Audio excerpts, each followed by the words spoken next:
Bom, quem não me conhece, eu tenho visto aí bastante pessoas novas aí que eu não conheço. Meu nome é Eduardo, né? Eu sou aqui dessa igreja. O pastor me deu a honra hoje de estar trazendo a palavra nessa noite. E eu estava orando em casa esses dias aí, de noite. Aí eu liguei para o pastor, mandei um áudio para o pastor. A gente ficou conversando pelo WhatsApp. E ele pediu que eu viesse pregar aqui hoje, trazer a palavra aqui hoje. E Deus colocou uma palavra no meu coração que eu já preguei aqui, né? Acho que poucas pessoas vão lembrar que é o caminho do meio. A gente tem visto hoje, irmãos, as pessoas... Você lembra também, Tânia? Lembra, né, Lúcio? O caminho do meio. Antes da gente ler, entrar na palavra propriamente dita, eu quero só dar uma introdução a respeito disso. E eu vou falar duas coisas nessa noite que talvez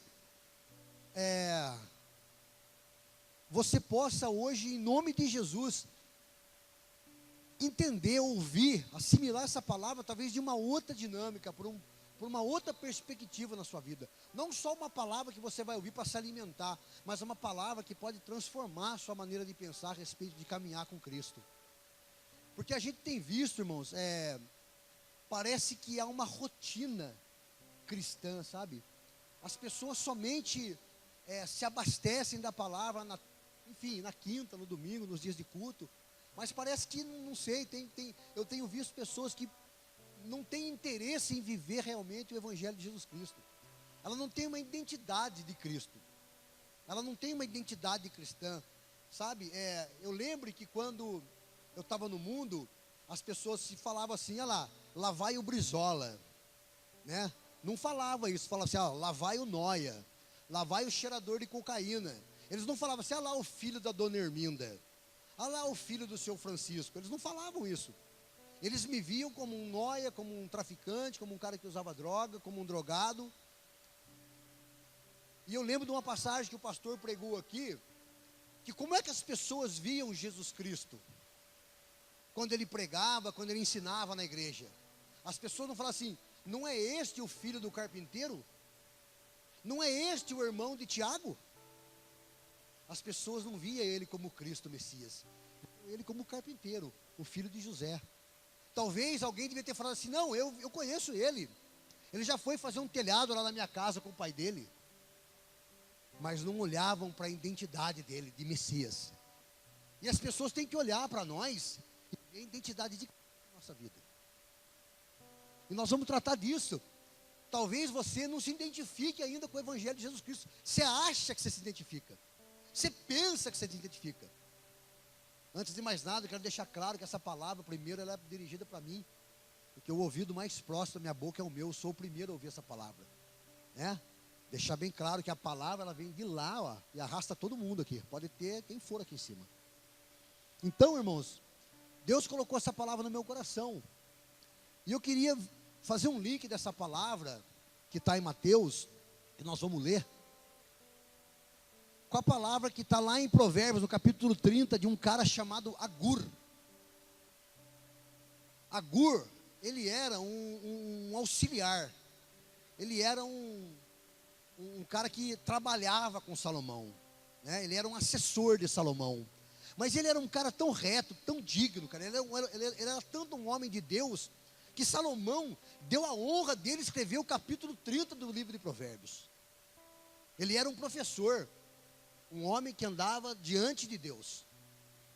E Salomão permitiu, né, através do Espírito Santo, lógico, do Espírito de Deus, que ele escrevesse o capítulo 30. E esse cara fez uma oração, que nós vamos ler depois a oração que esse cara fez, que é uma oração que faz com que ele viva realmente a identidade de Cristo. E nós vamos esmiuçar essa pequena oração. São 3 versículos que esse cara falou. Foi uma oração que ele fez. E nós vamos entender como é que nós podemos ter o caráter de Cristo, a identidade de Cristo na nossa vida. E não só, né, deixar que as pessoas pensem que aquele cara é crente, que aquele cara é evangélico. Esses dias eu estava voltando de São Paulo, né, de São Bernardo do Campo, com o cara que me contratou para fiscalizar uma obra lá para ele. E no meio da viagem, voltando, tocou meu telefone. Era a esposa de um cara que eu tinha levado internado. Um cara de Taubaté lá, que está internado numa casa de recuperação lá. E aí ela começou a falar, me agradecer. tal, né, de eu ter levado o marido dela, e ele escutou. E ela falou: irmão, Deus abençoe, a paz do Senhor, tal. Depois que eu desliguei o telefone, ele falou assim: você é evangélico?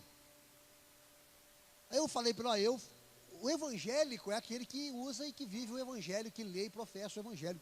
Eu sou cristão. Porque diante de Deus, irmãos, às vezes eu tenho vergonha de falar que eu sou evangélico, porque o que a gente vê por aí das igrejas evangélicas, tantas coisas que a gente vê que não é de Deus, tantas coisas que as pessoas têm feito, pastores, apóstolos, seja lá quem for, que tem deturpado tanto o evangelho de Jesus Cristo. E o evangelho de Jesus Cristo é uma coisa tão simples. É você amar o próximo, é você ganhar alma para Jesus. É você falar para quem não sabe, mostrar o caminho para ele. Esse dia eu estava me questionando: por que será que eu vivi uma vida tão desregrada? Por que eu me envolvi com droga, com má companhia, com crime, com má companhia, com essas coisas, tudo coisa ruim do diabo, do inferno? Por que eu me envolvi com isso? Se eu nunca precisei disso. Mas eu me envolvi, glória a Deus por isso. Mas Deus me trouxe para o caminho dele, e hoje eu tenho uma bagagem, eu tenho uma experiência para mostrar para as outras pessoas por que ele não deve caminhar naquele caminho ali. Porque eu tenho visto pessoas caminhando para o abismo, eu falo: meu, você vai cair ali na frente, tem um abismo, você vai cair, você vai morrer. E a pessoa cega, ela continua andando em direção ao caminho da morte.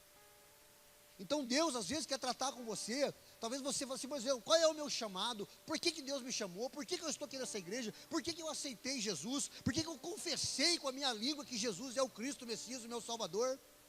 Porque você tem um chamado, meu irmão. Você tem um chamado.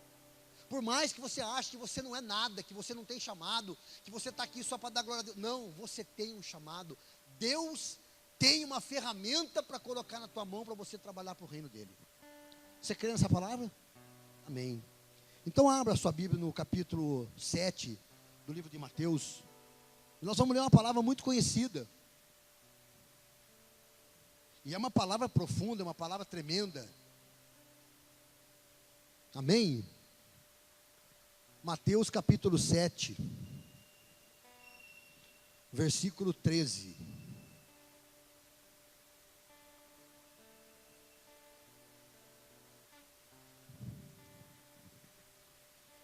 Entrai pela porta estreita, larga é a porta, espaçoso o caminho que conduz para a perdição, e são muitos que entram por ela. Porque estreita é a porta, e apertado o caminho que conduz para a vida, e são poucos os que acertam com ela. Amém?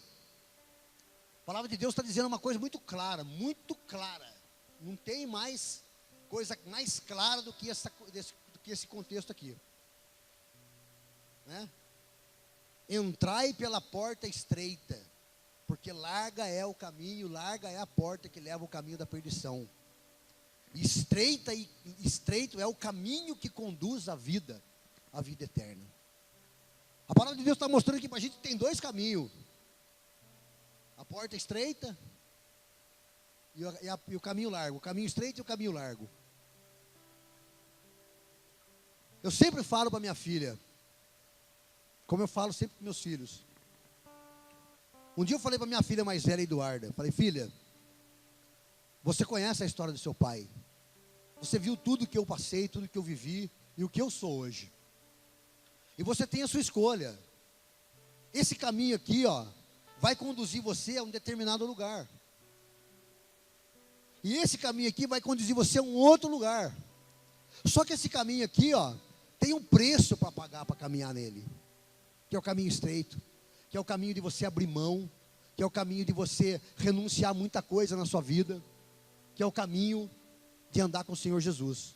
O caminho da perdição é fácil, o caminho largo é fácil.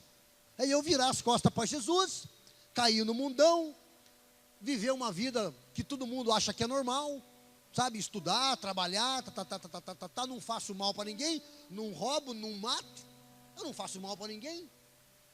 Eu conheço Jesus, eu aceito Jesus, mas vive no engano, vive num tremendo engano. E esse caminho você não paga preço. Você vai receber o carnê lá na frente.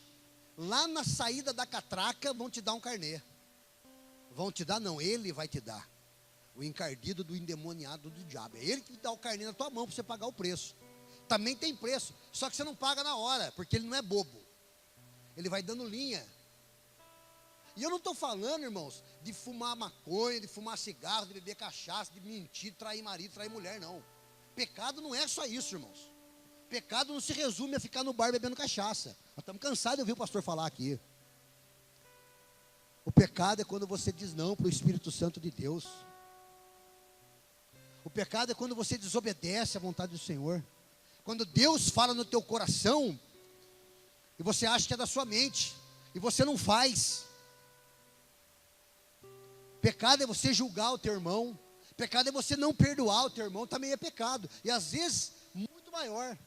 Pecado é você não honrar o teu pai e tua mãe, você se rebelar contra a tua casa, também é pecado. Então, irmãos, muitas pessoas preferem andar no caminho largo. Eu mesmo, por muito tempo da minha vida, andei no caminho largo. E bota largo nisso. Bem largo, bem espaçoso. Mas pela graça e misericórdia de Deus, eu fui puxado, eu fui trazido para o caminho estreito. E eu dou glória a Deus por isso. Mas o que tem acontecido muitas vezes, irmãos, é que as pessoas, dentro da igreja, têm criado, Caio, o caminho do meio. Sabe qual é o caminho do meio? É aquele cara, aquela pessoa que ela não quer andar nem lá fora, que ela tem medo de Jesus voltar e ela ficar. E não quer ficar aqui dentro também, porque ela tem paixões mundanas lá fora. Ela tem paixões mundanas. Eu estava ouvindo um louvor com a Patrícia em casa outro dia na televisão, né? Tem um canal de rádio lá, a gente põe no canal gospel, toca louvor, toca uns louvores do Fernando, daqui a pouco entra um funk, entra um som igual da Anitta, gospel. Eu tiro na hora. Porque é o seguinte, eu não concordo que uma pessoa que toca um ritmo desse, essa é a minha opinião. Eu não acredito que uma pessoa que toca um ritmo desse, que louva com um ritmo de funk, está adorando a Deus. Sabe por quê? Porque o funk ainda está no coração dele.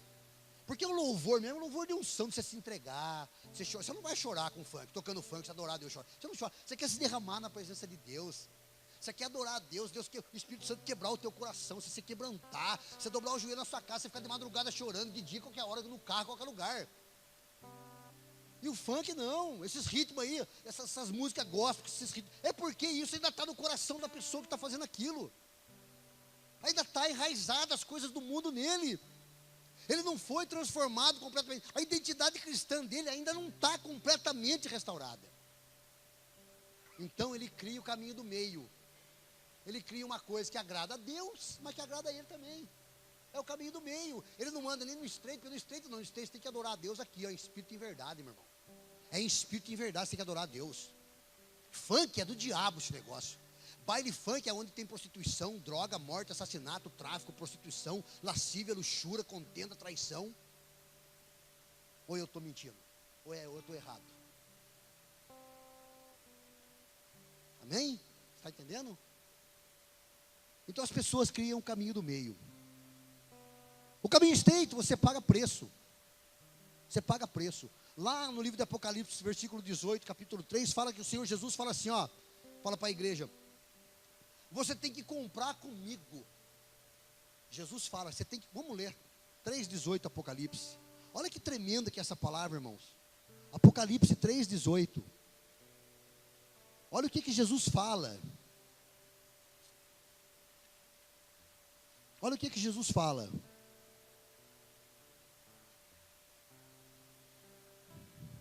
Para a igreja de Laodiceia ele fala. Aconselho-te, presta atenção, irmão. Aconselho-te que de mim compre o ouro refinado pelo fogo, para que te enriqueças. Vestiduras brancas para te vestires, a fim de que não seja manifesta a vergonha da tua nudez, e colírio para ungir os olhos, a fim de que vejas. Aconselho-te que de mim compre o ouro refinado no fogo. Se Jesus está dizendo que Ele está te aconselhando a comprar com Ele, e quando você compra, o que você faz? Você paga. Quando você compra, você paga. E se você tem que comprar alguma coisa, você tem que pagar, e tem que pagar preço. Então quem anda no caminho estreito paga preço. Quem anda no caminho estreito paga preço. Olha, não pode, você é crente, você se converteu, não pode beber, não pode. Você é templo do Espírito Santo, não pode fumar cigarro, não pode mentir mais, não pode. Se alguém está em Cristo, nova criatura é. As coisas velhas se passaram e tudo se fez novo. Deus não vai pegar um pedaço do velho homem seu para fazer remendo no seu hoje, não vai. Todas as coisas são novas.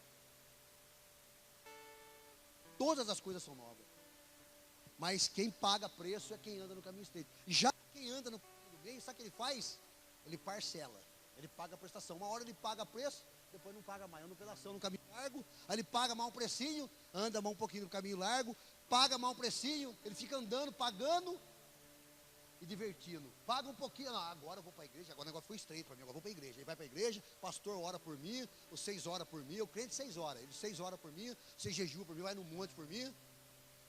Aí ele paga preço, aí ele vem aqui, ele abre mão de ir no forró, ele abre mão de ir no pagode, vem aqui, glória a Deus, aleluia, fica 2, 3, 4 semanas, depois some de novo. Então ele parcela, ele não paga preço. Agora quem está no caminho largo, é o que eu falei, o carnezinho vem lá na catraca, depois lá no final, né? Ele pega o carnezinho lá e vai pagar o carnezinho dele. Quem anda no caminho estreito, irmãos, vive a verdade. João 8,32, conhecereis a verdade vos libertará. Tem conversa, irmão. Quem é verdade? Quem é verdade? A verdade é Jesus de Nazaré. Ele é a verdade. A verdade é uma pessoa. Eu conheci a verdade. Eu conheci Jesus. Porque Ele é a verdade. A palavra diz que eu sou o caminho, não o caminho do meio, nem o caminho largo. Ele é o caminho estreito. Eu sou o caminho, a verdade. Ele é a verdade. E viver a verdade, para viver com Jesus Cristo, tem que andar no caminho estreito. Porque o que vive no caminho do meio, sabe o que ele faz? Ele se manipula. Porque não tem como manipular Deus, ô Kleber. Você se manipula. Você fica maquiando o seu sentimento de culpa pelos seus pecados, de você não andar com Cristo, de você não responder o chamado que Deus tem feito para você. O Espírito Santo tem te cobrado, o Espírito Santo tem falado no teu coração, e você fica se manipulando, você fica arrumando pretextos e desculpas para você mesmo. Agora, quem está lá no caminho largo, lá, que não está nem no caminho do meio, nem no estreito, ele vive no engano, ele é cego, ele vive no engano. Todas as coisas que ele faz, ele acha que é certo, ele acha que é de Deus. Ele é achólogo, ele fez faculdade de axiologia. Ele acha, só acha. Amém, irmão? Vocês estão entendendo? Amém. Quem é fiel com o Senhor também, é o que anda no caminho estreito. É fiel. Quem anda no caminho do meio, não é fiel, sabe o que? Ele tem segredo. Ele tem segredo. Ele não confessa os pecados, ele conta. Eu vou contar um segredo para você, Clebão. Mas eu não chamo o meu líder e falo assim: eu preciso contar para você o meu pecado. Como um liderado meu me chamou outro dia e falou assim: cara, eu preciso te confessar uma coisa. Eu fiz isso, cara. O que vai acontecer comigo? Eu falei: não vai acontecer nada, nós vamos dobrar o joelho aqui e orar. Você pediu perdão para Deus, confessou para mim, confessou para Deus e para mim, sou seu líder. Está tudo certo, irmão, vamos seguir a vida. Vai, não peques mais, foi o que Jesus falou. Não faz mais, irmão, não faz mais isso. Seja fiel com o Senhor. E ele, olha, ele ouviu aquela palavra, ele entrou tão no coração daquele cara, que Deus abençoou tão tremendamente esse cara, que esse cara ele vai casar. Deus deu uma varoa para ele, esse cara está trabalhando fichado, ele vai casar, ele é um menino de Deus hoje. É uma bênção esse menino. E tudo que eu falei naquele dia, ele fez. Sabe por quê? Porque ele estava com a mente e o coração aberto, voltado para a identidade de Cristo, para o caráter de Cristo. Porque ele quer, ele anseia, o coração dele anseia. Irmãos, o coração do homem de Deus, da mulher dele, tem que ansiar pelas coisas do Senhor Jesus. Ele tem que querer as coisas de Deus. Não é querer que nem glacê de bolo, não só para enfeitar. Tem que querer lá do âmago, do profundo. É desse jeito. E quem anda no caminho do largo, ele não é nem fiel e nem conta segredo, nem tem segredo. Ele é um adúltero. Mas não é adúltero de trair a mulher, não. Adúltero é tudo que não é original, tudo que não tem verdade nele. Sabe quando diz, ele adulterou o chassi do carro, ele mudou, ele maquiou, ele contou uma mentira, ele fez algo errado, ele adulterou o documento. É esse tipo de adúltero, o cara, é a pessoa que ela vive sabotando a vida dela. Não quer a identidade de Cristo, não quer. Tem pessoas que não quer. Tem morador de rua que vem aqui no Bom Samaritano, que eu falo assim, você quer mudar de vida? Outro dia eu saí com o apóstolo de noite para entregar comida, acho que estava eu e ele entregando comida, ou entregando um panfleto, não sei, de noite aqui em Pinda. Nós paramos num cara assim, falando pro cara, você não quer ir para uma casa de recuperação agora, a gente leva você vai mudar a sua vida, vai mudar a sua história, tal. Você vai arrumar um emprego, vai trabalhar. Sabe o que ele falou para nós? Ele falou, não quero não, pastor. Sabe por quê? Eu tiro R$ 800 por mês aqui, olhando o carro, uso droga, não tenho responsabilidade com ninguém, ninguém me cobra, não tem pai, não tem mãe, não tem ninguém para me encher a paciência. Minha vida aqui tá bom, não quero não, valeu, obrigado. Ele não quer. Ele está tão manco, o diabo arrasou tanto a vida dele, que a mente dele já está entorpecida pelas coisas do mundo. O diabo entorpeceu a mente dele. Ele não consegue mais enxergar, ele não consegue mais vislumbrar aquilo que o Espírito de Deus pode fazer na vida de um homem. Como fez a mim, como fez a de várias pessoas aqui dentro, vocês todos. Mas as pessoas não querem. Ele prefere o caminho largo, o caminho da perdição, o caminho que leva à morte. Não quer pagar preço, não quer ser fiel, não quer viver com a verdade. Quem anda no caminho estreito se doa,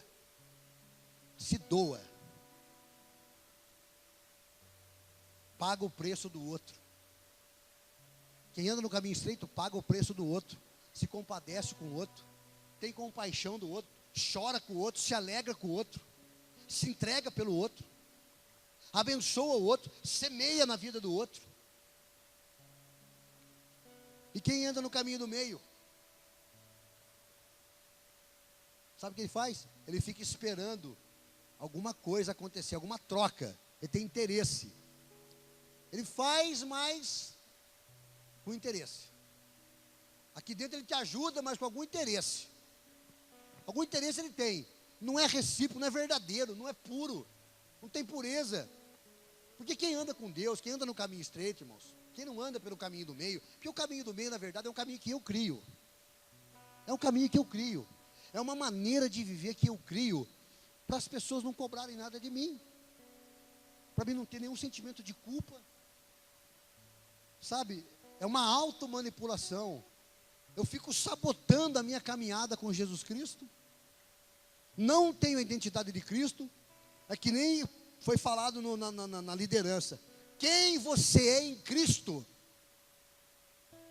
Né, Paulinha? Quem você é em Cristo?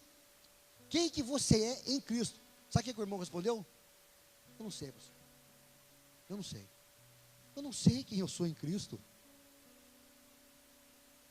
É lógico que ninguém vai se gabar de falar, não, eu sou o filhinho amado em quem o Senhor se comprasse. Não, irmão, não. Nós somos passivos de erro, pecador, erramos toda hora. Mas a gente não tem mais prazer no pecado. A gente não tem mais prazer em andar no caminho largo. A gente não tem mais prazer em ficar manipulando, sabe? É como se a gente vivesse assim, ó. Você pegasse uma mina, sabe mina, aquela que explode, que os caras põem em campo minado? É como se você colocasse uma mina ali e fizesse assim, ó. Pum, pisasse em cima dela. É como se você começasse a jogar mina pelo seu próprio caminho. Você começa a minar o seu caminho, você começa a sabotar a sua caminhada. E isso aí, ó, o diabo, ele vai minando a sua vida, ele vai minando o seu caráter, ele vai minando a sua conduta com Cristo, até que faz você se desanimar, e você morre e fica pelo meio do caminho. Eu até falei com o apóstolo outro dia, estava falando com ele sobre a cunha do diabo. Ele falou assim, não, vou escrever um livro. O pastor, eu vou escrever um livro, chama A Cunha do Diabo. Alguém sabe o que é cunha? Quem sabe o que é cunha aqui? A cunha que vai na enxada. Você põe, sabe aquele negócio que você põe embaixo da porta, quando a porta não fecha, ela volta? Você não põe um negócio embaixo da porta para segurar, aquilo é uma cunha. Quando você põe o cabo da enxada, você racha o cabo no meio e enfia um pedaço de pau ali para abrir, para fixar, aquilo chama cunha. E muitas pessoas dentro da igreja, o diabo acha uma pequena, mas uma brechinha invisível, uma brechinha que você não consegue ver. Que é aquela brechinha, é aquele pecadinho que você fala assim, ah não, isso aqui não pega nada. Isso aqui não pega nada. Ah não tem nada a ver. Quando você chegar lá no inferno, né, não você, as pessoas que for para o inferno, quando chegar lá no inferno, vai ter um lugar assim, ó, uma plaquinha escrita assim, pega nada e nada a ver. Está cheio de gente que não pega nada e não nada a ver. Porque tem muitas pessoas que vivem desse jeito. Ah não, isso aqui não pega nada. Ah não tem nada a ver. Essa coisinha aqui, pega nada, tem nada a ver. E é essa coisinha pega nada, não tem nada a ver, esse pecadinho de estimação, que você não consegue abrir mão dele, que o diabo vai e coloca uma cunha pequenininha, ele coloca a cunha pequenininha, ele vai ali, ó, todo dia ele vai lá e ó, dá 3 batidinhos, vai enfiando aquela cunha no ser. Quando ela entra inteira, ele arranca aquela e bota uma maior. E ele vai trocando a cunha, até o dia que a brecha na sua vida está desse tamanho, está um rombo na sua vida, e você não tem mais identidade espiritual em Cristo. Que é quando você está desanimado, quando você quer largar tudo, quando você não consegue mais vir para a igreja, quando o diabo começa a mentir para você e falar que você não tem nada a ver, que você não pega nada, e ele vai colocando a cunha, vai colocando a cunhinha, vai trocando a cunhinha, vai abrindo o rombo, e aquilo não tem parada mais.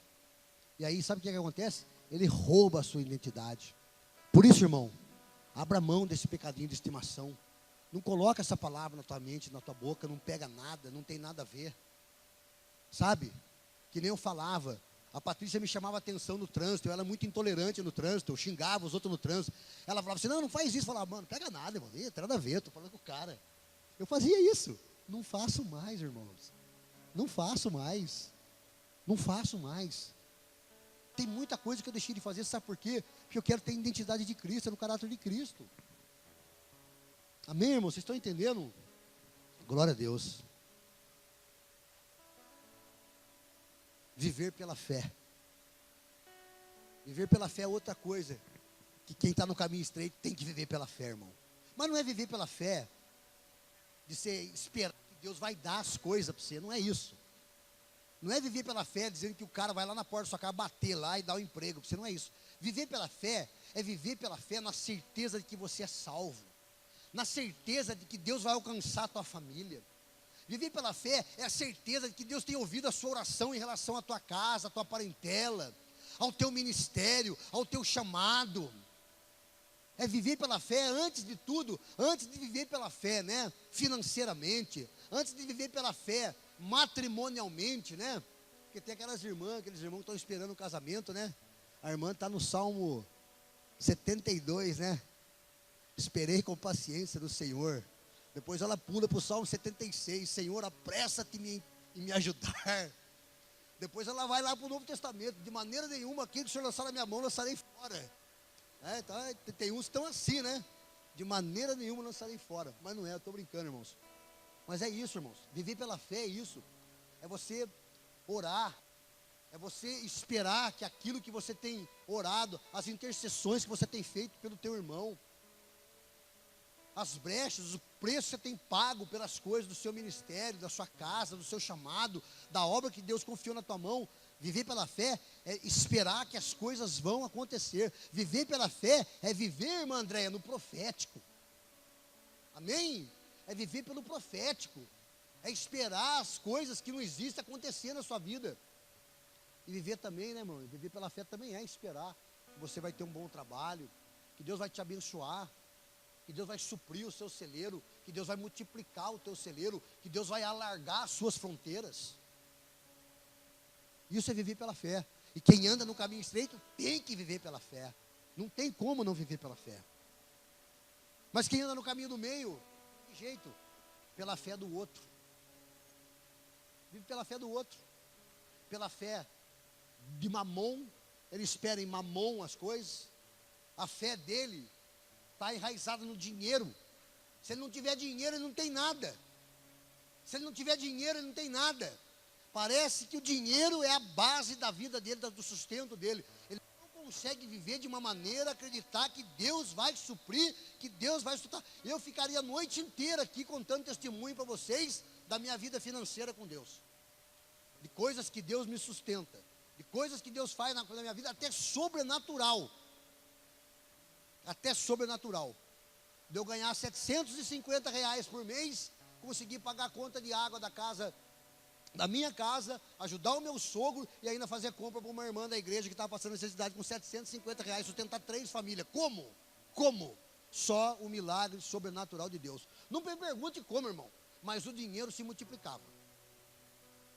Está aqui a minha esposa que não deixa eu mentir. Eu sou homem de Deus, eu não minto. Quem mente é filho do diabo. E eu sou filho do Senhor Jesus.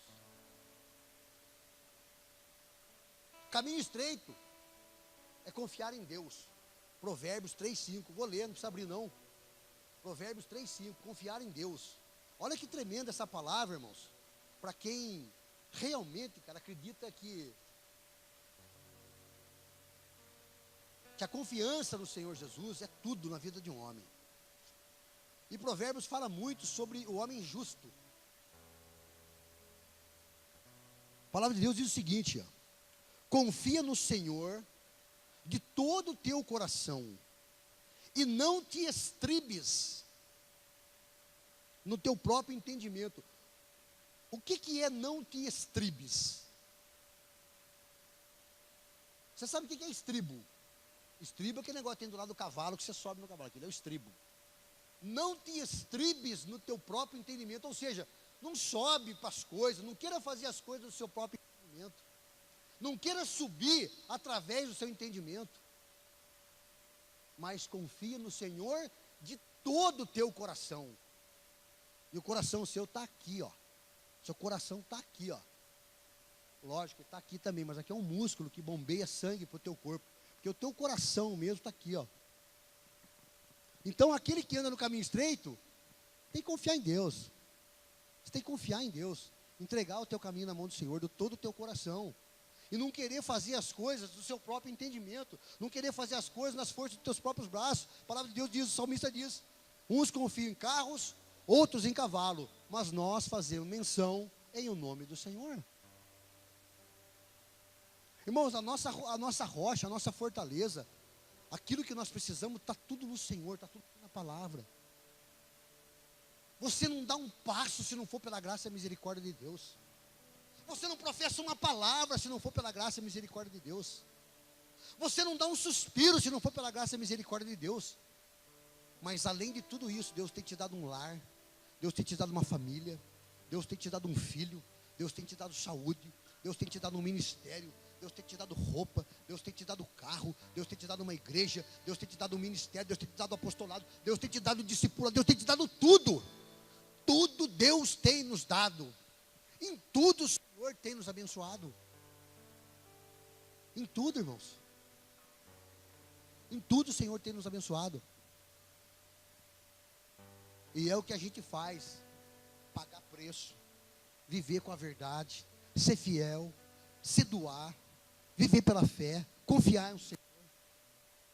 É andar no caminho estreito. Porque quem anda no caminho do meio, ele parcela o precinho que ele tem que pagar. Ele manipula, ele tem segredo, né? Ele faz as coisas esperando com alguma coisa em troca, é interesseiro, né? A fé dele está no dinheiro, no mamão. E ele não confia em Deus, ele confia no homem. Ah, eu vou lá naquela igreja, porque aquele pastor lá é um homem de Deus. Aquele cara lá, quando o pastor fala aqui, né? O cara chega de terno, aquela voz, né? Fala alguma coisa para ele, dá uma profetada para ele, pronto, ganhou ele. Não tem discernimento, não tem sabedoria. E tudo isso, irmãos, andar no caminho do meio, criar o caminho do meio e andar no caminho do meio é uma válvula de escape. É uma válvula de escape para amortizar o seu sentimento de culpa daquilo que você tem feito escondida dos olhos dos homens, mas muito claros aos olhos de Deus. Eu falo você, mano, não estou te julgando que você faz essas coisas. Eu estou falando que tem pessoas dentro da nossa igreja, dentro das igrejas, que vivem dessa maneira. Não só aqui, qualquer igreja do mundo. Nem todo mundo tem o discernimento que tem que ter ainda. Nem todo mundo atingiu um grau de espiritualidade que todo mundo que a gente tem que ter. Nem todo mundo é batizado no Espírito Santo. Nem todo mundo ora em língua. Nem todo mundo interpreta em língua. Nem todo mundo é profeta. Nem todo mundo prega. Nem todo mundo nada. E ao mesmo tempo todo mundo faz a mesma coisa. Vocês entenderam essa agora? O caminho do meio é perigoso, irmãos. O caminho do meio é perigoso. O caminho do meio é quem não quer assumir Cristo. Quem não quer assumir a identidade de Cristo. Quem se envergonha do Evangelho. Sabe? Quando os meus amigos falam assim, olha lá o Brizola, agora é pastor. O cara era traficante, cheirava cocaína, era a maior nóia. Agora põe a Biblinha debaixo do braço e fala que é crente. Ô Brizola, leva eu para passar a sacola lá na sua igreja. É isso que eles falam para mim. Aí sabe o que eu falo? Meu irmão, se quiser ir na minha igreja, pode ir, pode deixar sua carteira em casa. Ninguém quer seu dinheiro, não. Eu quero ganhar sua alma para Jesus, cara. Eles tripudiam, como eu outrora fizera. Eu não tripudiava, eu jogava terrão no caminhão dos crentes que passavam perto de casa. Tinha um pastor lá que tinha um caminhão basculante, ele levava a crentalhada tudo embora. A Assembleia de Deus lá da Rua Paraná, tem até hoje, é uma das assembleias mais velhas de Taubaté, tem 60 anos a Assembleia. O pastor lá, os filhos dele chamavam Isaac, Joel, Neemias, Isaías, Obadias, Davi e Levi. 7 filhos dele. E ele tinha um caminhão de basculante, caminhão de carregar terra. E a minha casa era de esquina, e era um triângulo. E atrás da minha casa era um campinho, e tinha, né, o pessoal arrancava grama lá, tal, ficava uns terrão de terra. Todo dia de noite nós esperávamos os crentes passarem, nós jogava terrão em cima do caminhão dos crentes. Olha como nós era endemoniado. Nós era endemoniado, cara. E eu falava assim, eu nunca vou ser crente. Eu nunca vou entrar numa igreja de crente. Esses loucos ficam gritando, Deus não é surdo.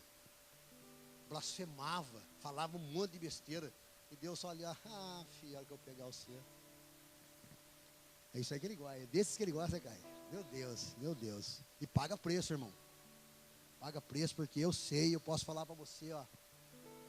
Eu paguei muito preço. Tenho pagado e gosto de pagar preço. Que se for para a glória do nome do Senhor Jesus, eu vou pagar o preço que for. Mas em nome de Jesus, eu não arredo o meu pé do caminho do trono da glória do Senhor Jesus. Eu sigo em direção à coroa da glória que me espera. Eu não arredo o meu pé, eu não olho nem para a esquerda e nem para a direita. Mas eu olho para o trono do meu Senhor, do meu Salvador. Eu jamais vou abandonar meu Senhor.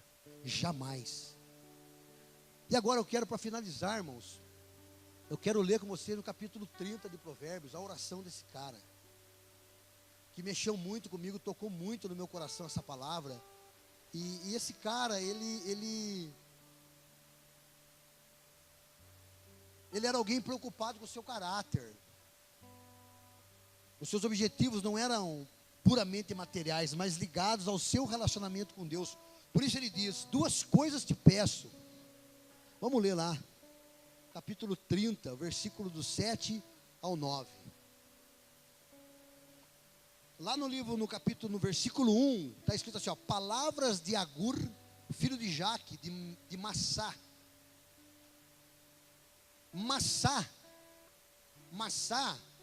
é um dos filhos de Ismael. Esse cara, ele era um árabe, da descendência de Ismael, ele era filho de Ismael, ele é descendente da semente da serva Agar, da semente da serva, ele é filho de Ismael, ele é da raiz dos ismaelitas.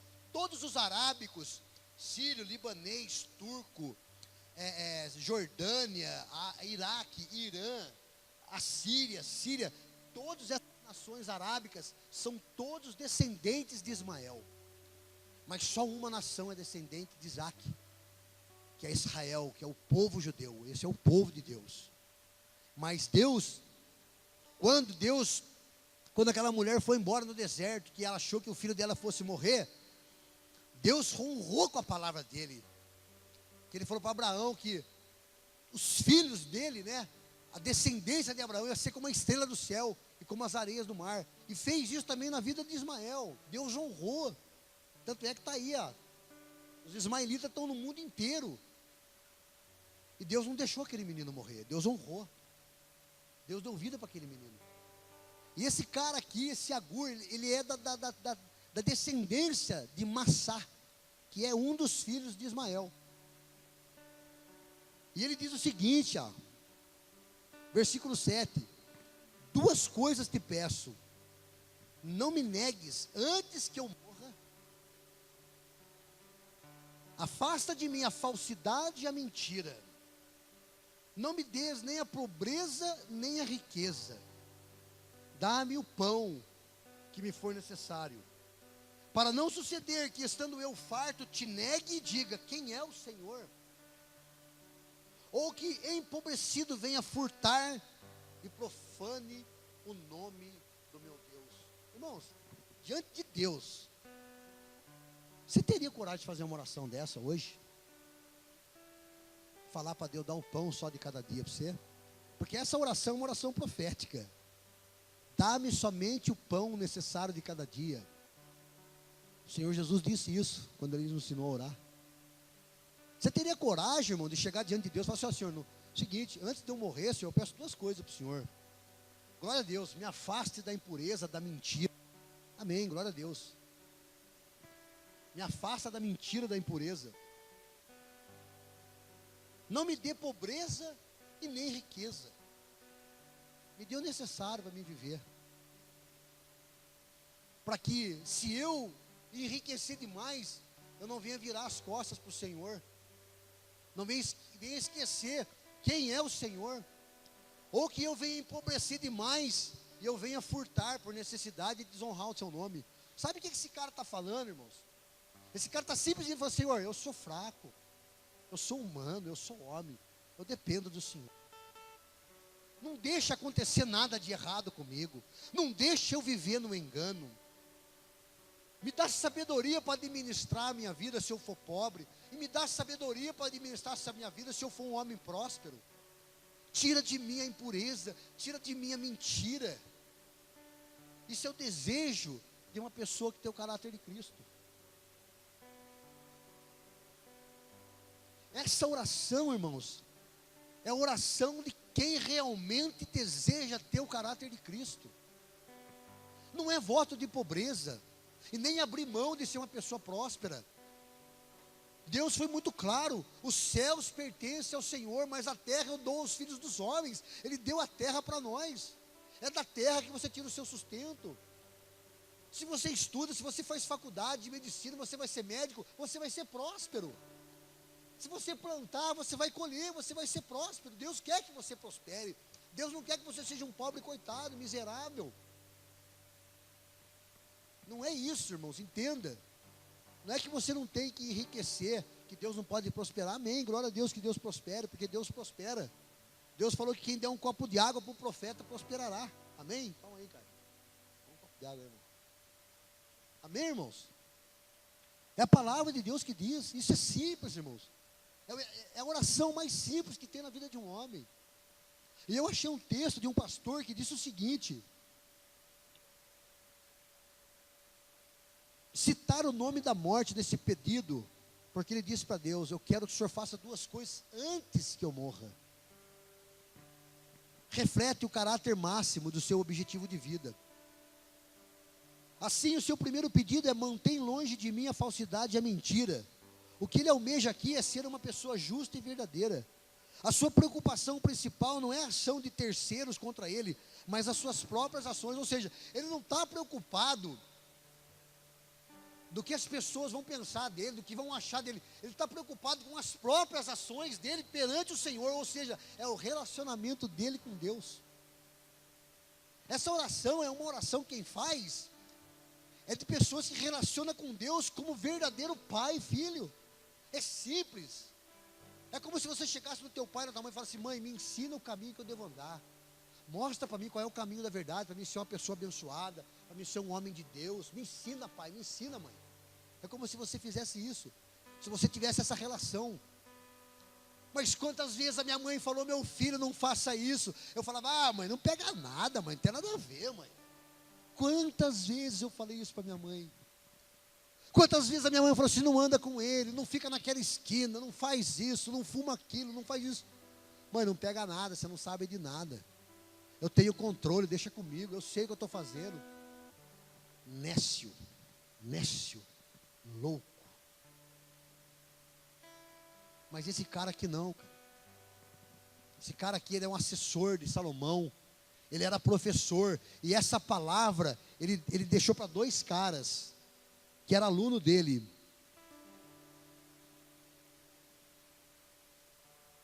Ele disse para Itiel e Ucal. Olha o nome dos caras. Ucal. E o nome do outro era Itiel. Os 2 alunos que ele falou essa palavra. Capítulo 30, ele ministra para esses 2 caras, que eram 2 alunos dele. E Salomão viu tanta excelência no capítulo 30, que Salomão falou assim, não, eu vou deixar esse capítulo como sua autoria. E ele ministra esse capítulo falando sempre de 4 coisas. Sempre ele fala de 4 coisas. 3 coisas, tal. E a 4ª coisa eu não conheço. E tem uma palavra que ele fala aqui que cai bem, né? Com o que anda no caminho do meio. Que é o que dá com interesse, aquele que não se doa, né? Que ele fala assim, a sanguessuga tem 2 filhas. Uma chama Dá e a outra também chama Dá. Né? Dá, sanguessuga, né? Dá, só quer receber. Ela não quer dar nada. Ele ministra isso aqui. Eu quero que você leia depois com calma o capítulo 30 do livro de Provérbios, que Deus vai falar ao teu coração. Mas irmãos, eu quero finalizar aqui, né, fazendo um apelo a você. Talvez, eu tenho certeza que o Espírito Santo ministrou algo no teu coração a respeito do caminho do meio. E eu tenho certeza que esse cara aqui, Agur, ele era um cara que ele não andava no caminho do meio. Ele andava no caminho estreito. Porque eu acredito que ser assessor de um rei, como Salomão, não era fácil. Tinha que andar ali, ó.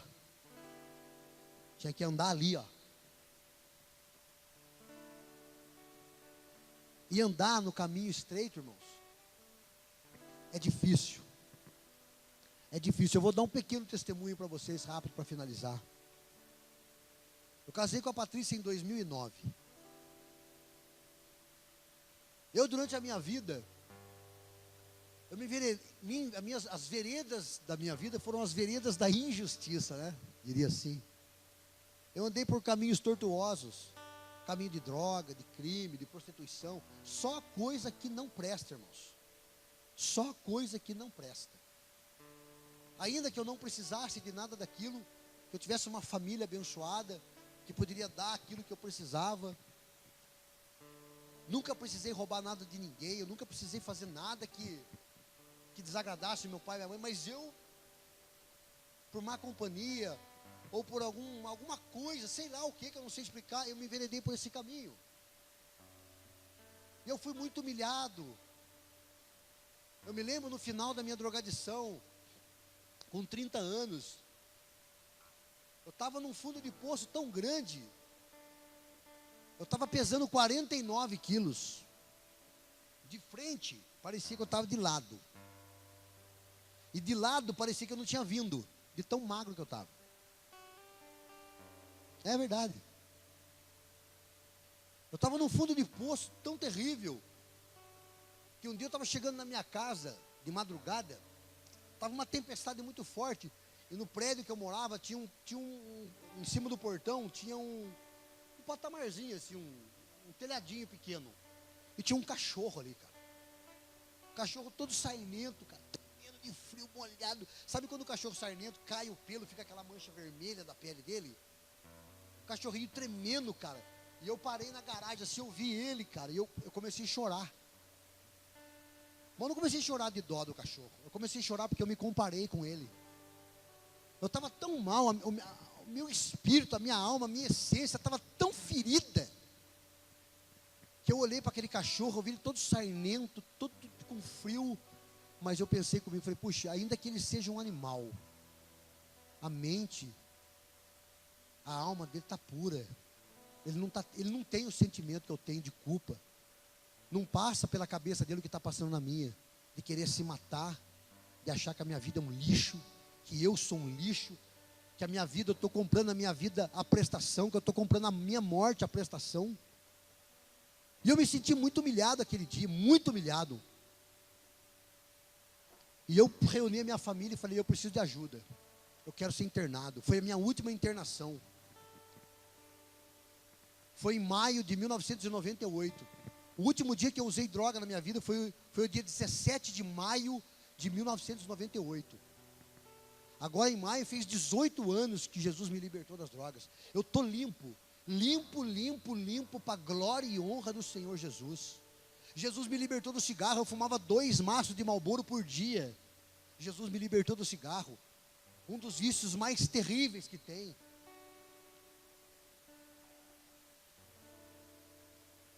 E o Senhor, como diz a palavra, que quando Deus coloca um anzol no seu nariz, você não escapa mais.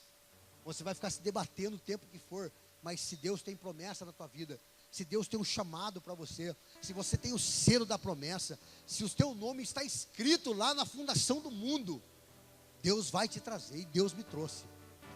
Deus me trouxe, eu voltei para os caminhos do Senhor, me reconciliei com Deus, porque eu estava afastado dos caminhos do Senhor há 20 anos. Pensa num cara 20 anos afastado. Depois de ter sido batizado com o Espírito Santo, ter sido batizado nas águas, ter sido doutrinado, discipulado, ter ficado 1 ano internado numa casa de recuperação evangélica. Eu saí da prisão, fui para a casa de recuperação, fiquei 1 ano internado. Fiquei 1 ano caminhando com Deus dentro da casa de recuperação. Eu saí, fiquei 4 meses com Deus, virei as costas para Deus e só fui voltar depois de 20 anos, cara. Olha como Deus foi bom comigo.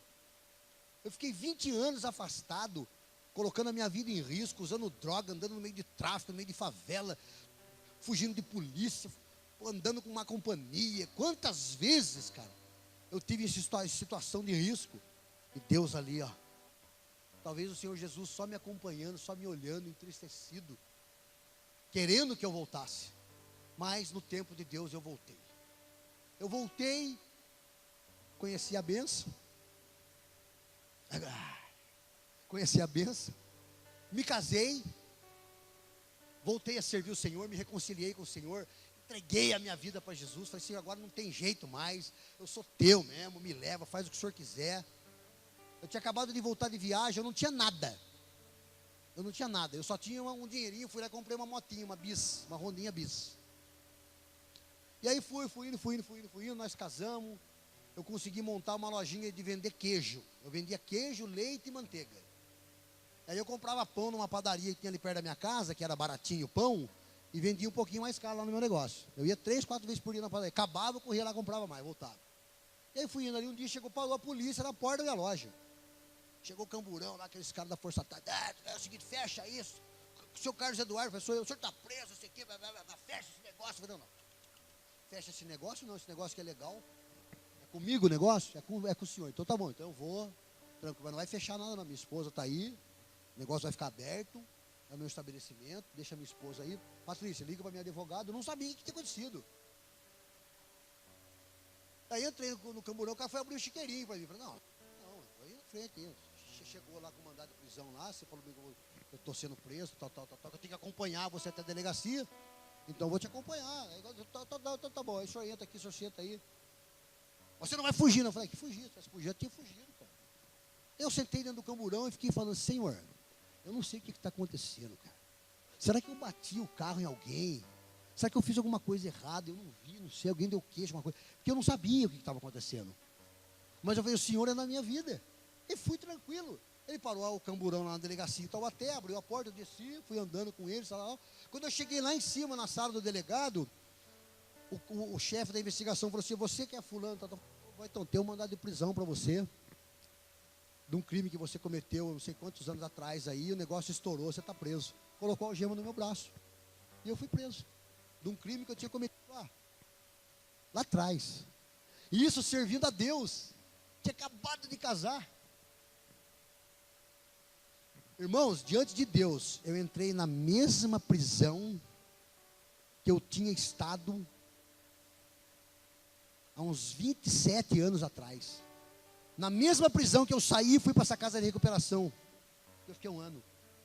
Eu voltei no mesmo lugar depois de quase 30 anos, servindo a Deus. E eu entrei naquele lugar cheira treva, ele tem cheiro de treva aquele lugar. E eu entrei e falei, meu Deus, quando eu entrei naquele corredor, que eu comecei a ver aquelas grades, parecia que era um filme. quando eu entrei lá, essa primeira coisa que o diabo falou assim para mim: cadê o seu Deus? E o Espírito Santo falou do outro lado: tem que pagar preço, meu filho. Tem que pagar preço. Eu entendi aquilo. 2 dias depois, estava lá o meu pastor, que na época era o apóstolo Roberto, e a Patrícia, e a advogada. E aí a carcereira chegou e falou assim: ô, seu Carlos Eduardo, tem visita aí para o senhor. O seu advogado com o seu pastor e a sua esposa estão aí. Eu falei: amém, né, meu? E fui com o coração entristecido. Que eu ia encontrar com a Patrícia, falei: coitada, está lá sozinha, pagando pau, né, cara? Nós temos dificuldade financeira, ela sozinha. Ela deve estar lá entristecida, né? Fui que nem uma ovelha vai para o matadouro, cara. Triste, coração quebrado, né, cara? Envergonhado. Mas eu já tinha compartilhado com ela antes do casamento. Falava: Patrícia, minha vida é assim, assim, assim. Eu estou voltando agora, né, mano? Lembra, mano? Falava isso para você, né? Contei tudo para ela. Oh, aleluia, Jesus. E aí, quando eu cheguei lá no parlatório, o parlatório é um lugar que tem uma grade assim que você fala com a pessoa da visita, né? Tem uma tela, grade e tela, você não consegue nem tocar na pessoa. E aí ela estava com a Bíblia, dentro da Bíblia tinha um louvor. Quando tudo diz que não, Deus do impossível. E uma carta de um irmão da nossa igreja, né? E ela rindo falou para mim assim: olha, está aqui, varão. Quando você se sentir entristecido, canta esse louvor que está aí, prega essa palavra, porque aqui fora eu fico aqui esperando você sair. Meu, eu não estou fazendo isso para honrar ela, para glorificar, não é nada disso, irmãos. Porque nós sabemos que nós pagamos o preço. Nós sabemos que nós pagamos o preço. E ali eu poderia muito bem ter desistido de tudo. Falar assim: quer saber de uma coisa, cara? Quer saber de Jesus, mas não, onde é que eu estou? Na cadeia, dá licença, vou meter o pé no pau, não quero saber de nada. Muito pelo contrário, foi lá que começou meu ministério de evangelista, de pregador do evangelho. Dentro daquela cadeia, cara, o nego vomitou câncer lá dentro, o nego foi curado de AIDS lá dentro, o nego foi liberto, o demônio foi liberto, tinha culto todo dia, a gente fazia culto. Lá Deus me deu a oportunidade de pregar o primeiro sermão meu, a primeira pregação minha. Olha onde Deus me levou para fazer a primeira pregação. Isaías 61, o Espírito do Senhor está sobre mim, Ele me ungiu para levar liberdade aos cativos, libertar os presos da prisão, impor as mãos dos enfermos e ser curado. Foi a palavra que Deus me deu dentro da prisão, a minha primeira pregação. E de lá para cá nunca mais eu parei. Eu não desisti, irmão, eu paguei o preço. Eu paguei o preço, paguei o preço, paguei o preço. E isso aí foi só uma de tantas que eu paguei preço. Tantas. Eu e a Patrícia, a gente sabe. Hoje vocês olham, vocês vê, né? Eu tenho meu carro, graças a Deus. Tenho a minha empresa, graças a Deus. Mas tinha dia que a gente ia para o culto no domingo e voltava, não tinha nem o que comer. Eu me lembro um dia que eu tinha 20 reais. 20 reais. Eu já dei esse testemunho aqui. Parecia a viúva de Serepta. Vai ter um pote de farinha, uma botija d'água, vamos beber, vamos comer, vamos morrer. E eu fui para o culto, e a gente tinha a vizinha, o pastor tinha dado a igreja lá do Quiririm para a gente tomar conta da igreja. Para a gente dirigir a igreja lá na Secap. E era época de inverno, de chuva, cara. Segunda, terça e quarta não chovia. Chegava na quinta, na hora do culto, chovia. Aí nós tomava banho, punha saco de lixo no pé, saco de lixo na mão, 40 blusas, eu com a Patrícia de vizinha. Lá pro Quiririm, da Vila São Geraldo até no Quiririm, velho, da chuva. Fazia o culto. Aí na sexta não chovia, no sábado não chovia. Domingo à noite chovia. E nós ia. Teve um domingo que nós fomos no culto, eu tinha 20 reais. Falei: Patrícia, o negócio é o seguinte: pegar esses 20 reais, a gente passa no mercadinho lá na Secap, nós compramos um pacotinho de macarrão, compra um molho, compra um pouquinho de carne moída, compra uma coquinha e nós vamos para casa, faz um macarrãozinho com carne moída, come, aleluia, glória a Deus. Depois do culto, né? Chegar em casa, bater um rango, né? Comer um negocinho. Chegou no culto, na hora de ministração da palavra de oferta, Deus falou assim para mim: Espírito Santo, coloca os 20 reais lá na sacola. Eu falei: Eu falei, não, Deus, mas isso aqui é para comprar um macarrão, é para comprar a coca, é para comprar a carninha moída, para me fazer lá com a Patrícia em casa, só tem isso, Senhor. Coloca na sacola os 20 reais, você vai ofertar esses 20 reais. Eu falo, Senhor, mas não dá, eu só tenho isso aqui. Irmãos, eu confesso diante de Deus, eu não coloquei, irmãos. Eu não coloquei os 20 reais. Quando chegou no final do culto, você viu ele hoje, né, amor? Ele passou em frente de casa hoje. O irmão lá, o irmão Luiz, que toca bateria. Se eu olhar o baterista do Rolling Stones, é ele. Ele é igualzinho o baterista do Rolling Stones. É um velhinho de cabelo branco, igualzinho, toca bateria na igreja. Quando chegou no final do culto, esse irmão chegou em mim na hora de ir embora. Ele veio me cumprimentar. Ô, irmão Eduardo, Pai do Senhor, irmão, Deus abençoe. Segurou minha mão e falou assim, Deus manda eu te abençoar. Colocou um negócio na minha mão. Quando eu abri a minha mão, tinha uma nota de 100 reais na minha mão. Tinha uma nota de 100. Na hora, cara. Mas, aquilo foi na hora. O Espírito Santo, Deus falou assim, olha, quando eu falar, meu filho, quando eu falar é para você confiar. Quando eu falar é para você obedecer, para você falar. Porque eu sou na sua vida, é eu que te sustento, sou eu que estou no controle da sua vida. Irmãos, daquele dia em diante, eu não só fui obediente na palavra de dízimo e oferta, como na maioria de todas as coisas que eu faço no meu ministério, de tudo aquilo que Deus tem falado para mim. Daquele dia para cá, eu passei a ser dizimista e ofertante fiel. E Deus abençoou a minha vida, irmãos. Deus abençoou. Eu tenho meu carro, minha empresa, mas eu paguei preço. Tinha dia que eu ia com a Patrícia instalar ar-condicionado, depois do expediente, eu não tinha escada para colocar as máquinas. Eu falava para o cliente, a senhora não deixa eu guardar minha moto aqui no corredor, porque eu não tenho seguro, tenho medo que roube. Ah não, pode guardar. Eu punha a moto no corredor para subir em cima da moto, para poder colocar a máquina. Eu não tinha escada. Eu não tinha escada para trabalhar. Eu emprestava de um amigo meu, Sidney. Mas Deus foi indo, foi indo. Eu comprei uma escadinha, depois comprei outra escadinha, depois fui comprando ferramenta, comprei um carrinho, comprei. Hoje, para a honra e glória do Senhor, Deus tem me abençoado.